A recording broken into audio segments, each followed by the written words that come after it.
यानी कि जेएमएम की तरफ से बताया जाएगा कि आखिर जेएमएम इस बार राष्ट्रपति चुनाव में किसका समर्थन करने जा रहा है। बढ़ते हैं आगे। राष्ट्रपति चुनाव के लिए विपक्ष के साझा उम्मीदवार यशवंत सिन्हा ने अपना नामांकन आज दाखिल कर दिया है। नामांकन कार्यक्रम में कांग्रेस नेता राहुल गांधी, मल्लिकार्जुन खड़गे, एनसीपी प्रमुख शरद पवार, समाजवादी पार्टी के मुखिया अखिलेश यादव, कम्युनिस्ट पार्टी के नेता सीताराम येचुरी और नेशनल कॉन्फ्रेंस के प्रमुख फारूक अब्दुल्ला समेत कई विपक्षी दलों के नेता मौजूद रहे। लेकिन हैरानी की बात है कि यशवंत सिन्हा के नॉमिनेशन में झारखंड का कोई नेता मौजूद नहीं था। विपक्ष के साझा उम्मीदवार पर जेएमएम का स्टैंड अब तक क्लियर नहीं है। बता दें कि विपक्ष के साझा उम्मीदवार यशवंत सिन्हा झारखंड के हजारीबाग से सांसद रह चुके हैं। यहां के सांसद रहते हुए यशवंत सिन्हा केंद्रीय मंत्री भी रह चुके हैं। तो विपक्ष के राष्ट्रपति पद के उम्मीदवार के नामांकन में झारखंड से किसी के शामिल नहीं होने के बाद सवाल उठ रहा है कि क्या द्रौपदी मुर्मू का समर्थन करेंगे हेमंत सोरेन। सवाल ये कि गठबंधन से अलग समर्थन का क्या फैसला ले सकते हैं हेमंत सोरेन। झारखंड में यशवंत पर क्या भारी पड़ेंगी द्रौपदी मुर्मू। सवाल ये भी कि द्रौपदी मुर्मू का समर्थन क्या जेएमएम की मजबूरी है, क्योंकि जैसा हम आपको बता रहे हैं जेएमएम भी आदिवासियों की राजनीति करता है। तो ऐसे में समर्थन पर कांग्रेस से अलग होगी जेएमएम की राय।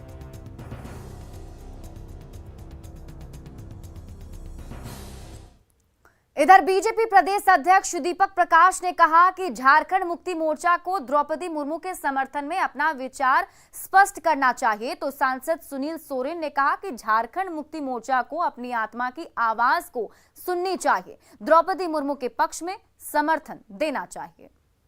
इसके इतिहास में आजादी के बाद पहली बार कोई आदिवासी और आदिवासी महिला राष्ट्रपति पद की उम्मीदवार बनी, इसलिए अंतरात्मा की आवाज भी कांग्रेस के लोग हैं। कांग्रेस में भी ऐसे कई आदिवासी समाज के विधायक हैं, वो भी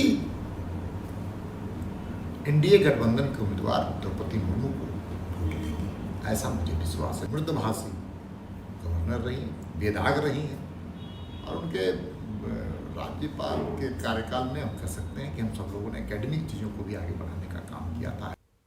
और एनडीए की ओर से राष्ट्रपति पद की प्रत्याशी द्रौपदी मुर्मू को समर्थन में जेएमएम की ओर से फैसला नहीं लेने पर बीजेपी ने निशाना साधा।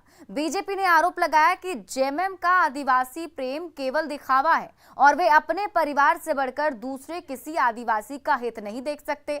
आदिवासी महिला को राष्ट्रपति के लिए प्रत्याशी बनाने को लेकर बीजेपी ने गर्व की बात कही, साथ ही इस पर जेएमएम की प्रतिक्रिया को नौटंकी करार दिया।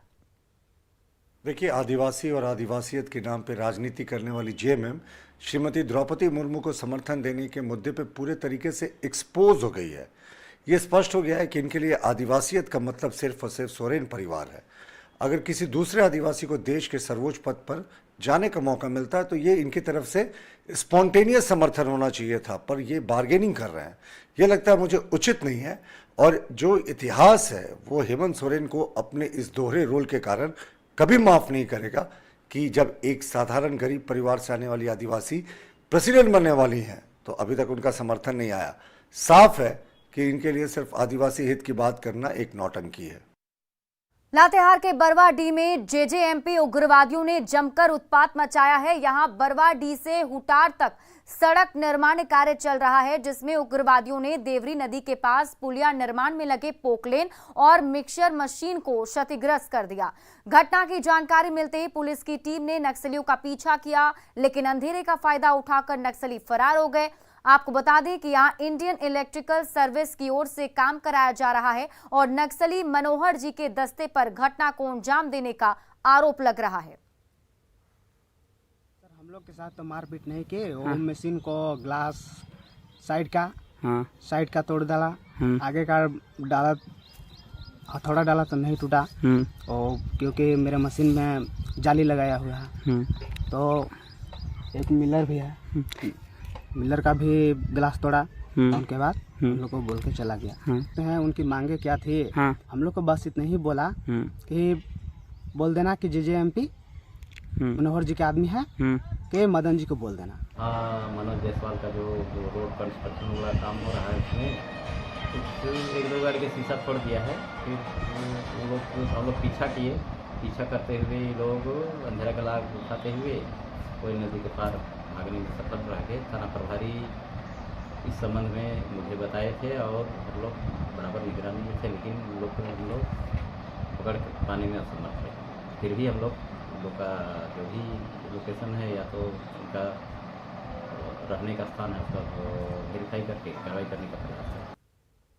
गढ़वा में लोगों ने पुलिस पार्टी पर हमला बोल दिया। घटना रंका थाना क्षेत्र के स्थित सरका गांव की है, जहां विवादित जमीन पर काम रोकने गई पुलिस पर लोगों ने हमला कर दिया। अचानक हुए हमले में रंका थाने के दारोगा गंभीर रूप से जख्मी हो गए, जिन्हें अस्पताल में भर्ती कराया गया है, जहां उनकी हालत खतरे से बाहर है। पुलिस ने आरोपियों के खिलाफ मामला दर्ज कर लिया है और आगे की कार्रवाई में जुट गई है। सिंगा सरकार जी, तो वहाँ पे हुआ क्या, मैंने मामला कैसे? शिवनाथ सिंह से हमारा खेत है वहाँ पे 14 एकड़ का पूरा प्लॉट है, तो वो शिवनाथ सिंह नाम का एक आदमी जोत दिया, उसे जुताई कर दिया। हम लोग भी गए थे जुताई कराने, उसी क्रम में वैसे हुआ। फिर उसने आया, टांगी उंगी लाया, अपना औजार और कुछ हंसुआ वगैरह रेतीले चीज़ें और सब पे हमला कर दिया। घाटा पहले सरवन बाबू देख रहे थे, पदाधिकारी जमीन विवाद को लेकर के, उसमें वो भूइयाँ सब है कि कौन है वो सब का कोई कागज़ पत्र नहीं है। ज़मीन मालिक का कोर्ट के न्यायालय के आदेश से, तो पेट्रोलिंग में हम थे, हमको आदेश हुआ कि जाकर देख लीजिए। हम गए तो हमको भी घेर करके मारपीट करना शुरू कर दिया था। गुमला में ओडिशा के सीमावर्ती रेला हातू जंगल में पुलिस के साथ इनकाउंटर के बाद 2 अपराधी पकड़े गए थे। उनके पास से AK-47 जैसे घातक हथियार बरामद हुए थे। उनकी निशानदेही पर बसिया पुलिस की टीम ने कुम्हारी कापरी गांव में छापेमारी की और इस दौरान बंद पड़े स्कूल भवन के कमरे में छिपाकर रखे गए कारतूस और हथियार को जब्त किया। जब्त सामानों में 20 पीस गोली, 9 mm का टॉय पिस्टल, एक एयर गन के साथ ही एक खाली मैगजीन, 2 स्मार्टफोन और कई इलेक्ट्रॉनिक गैजेट भी मिले हैं। फिलहाल बसिया पुलिस पूरे मामले पर नजर बनाए हुए है और मामले की छानबीन कर रही है। गोड्डा का दमाकुल जलप्रपात पिकनिक स्पॉट और वीकेंड पर छुट्टी बिताने के लिए बेहतरीन जगह बन चुका है। यहां गोड्डा के साथ ही दूसरे जिलों और बंगाल से भी लोग घूमने के लिए आते हैं। सुंदर पहाड़ी प्रखंड कार्यालय से करीब 20 किलोमीटर दूर पहाड़ पर स्थित है दमाकुल वाटरफॉल। यहां करीब 50 फीट की ऊंचाई से पानी गिरता है। इस जगह के टूरिस्ट डेस्टिनेशन बनने की अपार संभावना है, लेकिन प्रशासन की उदासीनता से दमाकुल का अब तक विकास नहीं हो सका। यहाँ ना तो सुविधाएं हैं और ना ही प्रशासन की ओर से सुरक्षा के पुख्ता इंतजाम। प्रकृति के अपार संभावनाओं के बीच गोड्डा का दमाकुल जलप्रपात अब भी राहगीरों का बाट जो रहा है। घूमने वाले लोग अब भी कम आ रहे हैं यहाँ पर। इसके पीछे की वजह है प्रशासन की उदासीनता। जिस तरीके से गोड्डा के सुंदर पहाड़ी में करीबन 50 से 60 फीट ऊपर से झरना गिरता है और लोगों को वो प्रभावित करता है, तो लोग आने शुरू हो चुके हैं अब यहाँ पर। लेकिन बावजूद इसके प्रशासन की जो कुव्यवस्था है उसकी वजह से यहाँ पर लोग कम आते हैं। कुछ स्थानीय युवक हैं यहाँ पर जो यहाँ घूमने आते हैं, जो बताते हैं कि अपार संभावनाएं इस क्षेत्र में है कि पर्यटन की दिशा में इसे आगे बढ़ाया जाए। बावजूद इसके जिला प्रशासन अब तक इस ओर अपनी नजर आकृष्ट नहीं कर पाती है और यही कारण होता है कि इस तरीके से का जलप्रपात आपके शहर में होने के बावजूद आपके शहर में किसी भी तरीके का जो पुख्ती व्यवस्था है वो नहीं होती है। पिकनिक स्पॉट माना जाता है इसे, लेकिन बावजूद प्रशासन हो, पर्यटन विभाग हो, वो इस ओर अपनी नजर आकृष्ट नहीं कर पाती है। कुछ युवक हैं जो यहाँ घूमने आते हैं, इनसे हम बातचीत कर लेते हैं। नहाने होने के लिए भी या पिकनिक मनाने के लिए, वीकेंड स्पेंड करने के लिए बहुत अच्छा जगह है। लेकिन फिर क्या रहता है कि लोग कम आ पाते हैं। सड़क भी सबसे बड़ी बात है यहाँ का सड़क, जो सड़क की ना के बराबर है, सिर्फ पत्थर है, जिस कारण से बहुत आदमी नहीं आना चाहते हैं क्योंकि बहुत प्रॉब्लम होती है आने में। और दूसरा है यहाँ का जो थोड़ा स्पेस है अगल बगल में, वो बहुत ख़राब व्यवस्था में है। डेवलप एक जगह भी नहीं है, कुछ भी नहीं है। तो अब नीचे उतरिएगा, रास्ता भी नहीं, वो भी नहीं है, लेकिन जगह अच्छा है। जगह अच्छा है।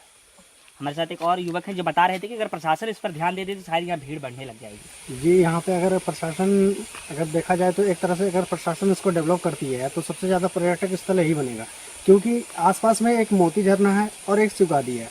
अब बगल में, इस गोड्डा के बगल में सिर्फ एक यही झरना बचा पड़ा है, जो कि बहुत अच्छा है और स्पेस भी बहुत मस्त है। जिसको हम लोग अगर युवा के नज़र से देखें तो मतलब पिकनिक मनाने, वीकेंड मनाने, मस्ती करने के लिए बहुत अच्छी जगह है। तो ये स्थिति है कि जिला प्रशासन की उदासीनता के कारण दामाकोल जलप्रपात अब तक जो है उस जगह पर नहीं पहुंच पाया, इसे वो जगह स्थान नहीं मिल पाया है पर्यटन विभाग में कि यहाँ पर लोग आकृष्ट हो, वो आए, घूमने के लिए आए और यहाँ से अपना वीकेंड मना कर जाए। हालांकि बताया जाता है कि प्रशासन ने इस ओर कदम बढ़ाया जरूर है, लेकिन अब तक किसी भी तरीके धरातल पर जिसे हम कहते हैं वो काम अब तक नहीं दिखी है। बताया गया है कि कुछ पैसे आए हैं जिसमें दामाकोल जलप्रपात और जो दूसरा डैम है उसे यहाँ पर डेवलप किया जाएगा, लेकिन अब तक धरातल पर कोई भी काम देखने को नहीं मिला है। गौरव झा, न्यूज़ 18, गोड्डा।